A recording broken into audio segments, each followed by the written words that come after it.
जी वसीम मलिक साहब, इस वक्त आप सुप्रीम कोर्ट के बाहर मौजूद हैं। आज के फैसले को कैसे देखते हैं? इससे मुल्क को और आम आदमी को, सियासी जमातों को क्या क्या फ़ायदा पहुंचा है, नुकसान क्या हुआ है?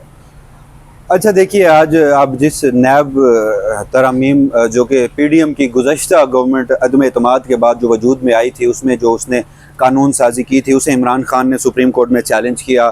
सुप्रीम कोर्ट के 3 रुकनी बेंच ने फ़ैसला सुनाया। उस फैसले के ख़िलाफ़ वफाकी हुकूमत इंट्रा कोर्ट अपीलों में आई और वो आज के रोज़ सुप्रीम कोर्ट ऑफ पाकिस्तान के 5 रुकनी लार्जर बेंच ने इंट्रा कोर्ट अपीलें मंजूर की। जब वो इंट्रा कोर्ट अपील मंजूर हुई तो सुप्रीम कोर्ट ऑफ पाकिस्तान का जो 3 रुकनी बेंच का फ़ैसला था वो कलअदम ठहरा, जिसके तहत नैब की जो तरामीम थी वो अब बहाल हो चुकी हैं। तो आप अगर इस फैसले से मुताल्लिक पूछ रहे हैं तो इसमें इस मुल्क के सियासतदानों को तो फ़ायदा ही फ़ायदा है। इमरान खान से लेकर नवाज़ शरीफ साहब, नवाज़ शरीफ से लेकर आसिफ अली जरदारी, या इस मुल्क की तमाम पॉलिटिकल एलीट, उन्हें तो फ़ायदा है। इस मुल्क की अहम आवाम को कोई फ़ायदा नहीं है।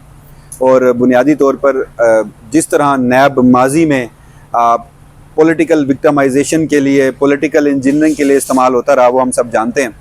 बनाया तो ये इदारा एहतसाब के लिए गया था, लेकिन उसके बाद फिर हमने देखा कि इसे जिस मकसद के लिए इस्तेमाल किया जाता रहा। तो बहरहाल ये एक आज के रोज़ बड़ी खबर इस तरह से है कि नैब तरमीम जो की गई थी उससे कुछ बड़े सियासी रहनुमा हैं या कुछ ऐसे केसेस हैं जो कि अब नैब के दायरा अख्तियार से निकल कर दीगर कोर्ट्स तक चले जाएंगे। और जो नैब तरामीम बहाल हुई हैं उनमें जो चंद चीदा तरामीम है वो मैं आपके सामने रख देता हूँ। नंबर 1 जो मेरे नज़दीक सबसे अहम तरमीम वो ये थी कि वफाकी काबीना और कमेटियों के जितने भी फैसले थे उन्हें नैब रेफरेंसेस से इस्तिस्ना हासिल था।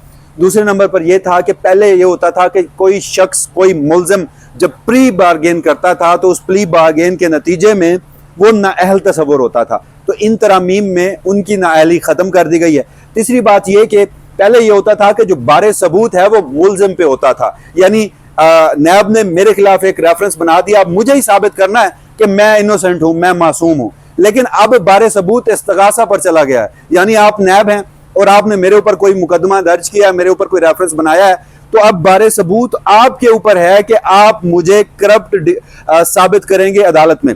जो इसके अलावा अहम तरीन तरमीम थी वो ये थी कि जो म्यूचुअल लीगल असिस्टेंस के तहत बैरून मुल्क से शवाहिद आते हैं और उनको पाकिस्तान की अदालतों में पेश किया जाता है, तो वो शवाहिद जो थे वो नाकाबिले कबूल करार दिए गए थे। और जो इससे अलावा एक और जो मामला था वो ये था कि नैब अब 50 करोड़ से जायद के करप्शन के मामलात पर तो तहकीकात कर सकता है, रेफरेंस बना सकता है।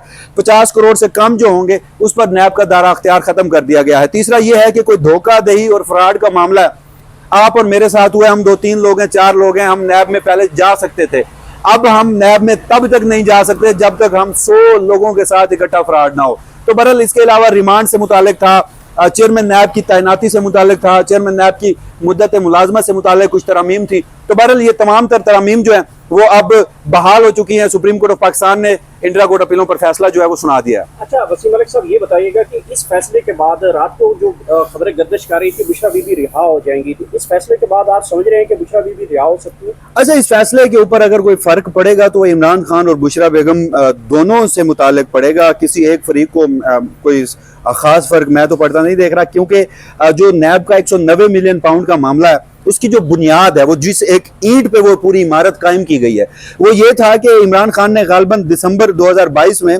सर्कुलेशन के थ्रू एक समरी जो काबीना से मंजूर करवाई थी, और जिसमें ये जो NCA और अलकादर का मामला और मलिक रियाज की जो वो एक बैरून मुल्क से रकम आई थी और वो जो तमाम तर मामला था, तो उसको बुनियाद बनाकर इमरान खान के ऊपर इल्ज़ाम है कि आपने इख्तियारात से तजावुज़ किया था। अब जब इन नैब तरमीम को जो कि आज बहाल हो चुकी है, जिसमें यह कहा गया है कि वफाकी काबीना और कमेटियों के फैसले मुस्तस्ना होंगे नैब रेफरेंसेस से, तो अब नैब को क्या करना होगा? नैब को 190 मिलियन पाउंड में इमरान खान के लिए कोई जो माली उन्होंने अगर फवायद हासिल किए हैं तो वो साबित करने होंगे।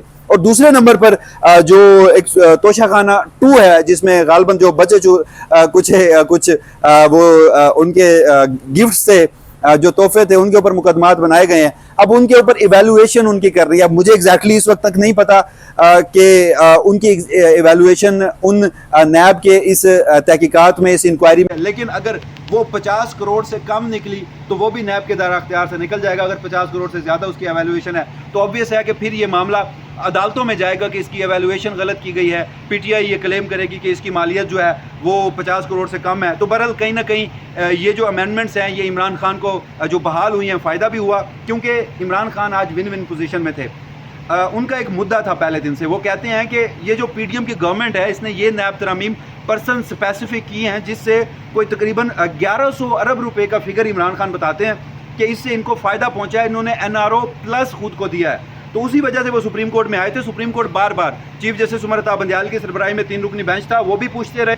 यहाँ पर अतर मिनुल्लाह साहब जब लार्जर बेंच 5 रुकनी इमरान खान साहब वीडियो लिंक के जरिए पेश हुए तब भी पूछते रहे कि आप इन नैब तरामीम की मुखालफत क्यों कर रहे हैं, ये तो आपको फ़ायदा पहुँचाएगा। तो इमरान खान साहब का वहाँ पर मौक़िफ़ था कि अपने ज़ाती फ़ायदे के लिए मैं इन नैब तरामीम की हिमायत नहीं कर सकता। मैं ये समझता हूँ कि ये जो अवाम है उनके बुनियादी हकूक़ इस तरह से मुतासर हुए हैं कि जो करप्शन और करप्ट प्रैक्टिसेस का पैसा है वो नैब इनसे वापस नहीं निकलवा सकेगा इन तरामीम के बाद। हाँ जी, हमारे साथ इस वक्त सीनियर सहाफ़ी रह साकिब साहब मौजूद है। साकिब साहब, इसके बाद तो आपको ये लग रहा होगा कि जो करप्शन खोर हैं उनके लिए तो ये कानून बड़ा सूटेबल है। मतलब मनी लॉन्ड्रर थे या फिर फलूदे वाला, रेडी वाला, छाबड़ी वाला, मनी लॉन्ड्रर, एवन फील्ड वाले, जिन लोगों के बैर प्रॉपर्टी, उनके लिए तो बड़ा सूटेबल है ये एनआरओ 2 है। It is suitable. तो यही वजह है कि हुकूमत पीडीएम 1 एट दैट टाइम ये तरामीम लेके आई थी। अभी जिस तरह मलिक साहब कह रहे थे कि इसमें अब वैल्यूएशन पे डिपेंड करेगा इमरान खान साहब को कितना बेनिफिट मिलता है। लेकिन जो ग्राफ जो सेट है ग्राफ यूटी वाला, उसकी वैल्यूएशन मौजूदा गवर्नमेंट ने या नैब का जो रेफरेंस बना हुआ है उसमें वो 50 करोड़ से ज़ायद है। टेक्निकल पॉइंट अब ये आएगा कि इसमें आके साबित करना पड़ेगा इमरान खान साहब को और इनको गवर्नमेंट को ये साबित करना पड़ेगा कि वाकई उस सेट की कीमत 50 करोड़ से ज़्यादा थी, और इमरान खान साहब के वकला को साबित करना पड़ेगा कि भाईजान उसकी वैल्यूएशन इससे बहुत कम थी। तो ये टेक्निकल सा एक नुकता है जहाँ पर आखिर ये केस फंसेगा। इमरान खान साहब इखलाकी तौर पर जीत गए, केस तो वो हार गए, लेकिन इखलाकी तौर पर इमरान खान साहब जीत गए। और जिन्होंने पहले तरमीम की थी वो तब इखलाकियात की बहस तब भी थी, वो आज भी है कि वही एनआरओ 2 एनआरओ 1 वहीं से वो एक सीक्वेंस चला आ रहा है कि अपनी ज़ात को फ़ायदा देने के लिए या चंद मखसूस ख़ानदानों को फ़ायदा देने के लिए, स्पेसिफिक पॉलिटिशियंस को फ़ायदा देने के लिए ये तरमीम की गई थी और आज वो बहाल हो गई। सर, ये करप्शन खोर जो हैं, जो इस वक्त जिनके ऊपर इतने बड़े बड़े केसेस है, 11 अरब रुपए के करीब जो है केसेस थे, 1100 अरब रुपए इमरान खान साहब जो फिगर जी, 1100 अरब रुपए की जो करप्शन लॉन्डर थे और ये इस तरह के लोग थे, इनके खिलाफ जो है अगर इमरान खान की हुकूमत आती है या कल को कई नई गवर्नमेंट आती है, नई तरामीम लाई जा सकती हैं दोबारा इनके केसेस खोलने के। कि इसको इतना मनूवर किया जाएगा, कितनी तरामीम इस पर बार बार आती रहेंगी, क्योंकि तब ये पीडीएम 1 का मामला था, पर्सन स्पेसिफिक कहा गया था। दैट इज़ द रीज़न कि इमरान खान साहब इसके खिलाफ खड़े हुए थे। वरना वापस जाइए ना तो ये तरामीम कब की गई, कि कौन से कानून में की गई, तो कानून तो पहले वहाँ पे था, उसमें तरामीम की गई। तो ये eventually I don't think so कि इससे ज़्यादा ड्रैग डाउन होगा, इससे ज़्यादा ड्रैग डाउन होता नजर नहीं आ रहा।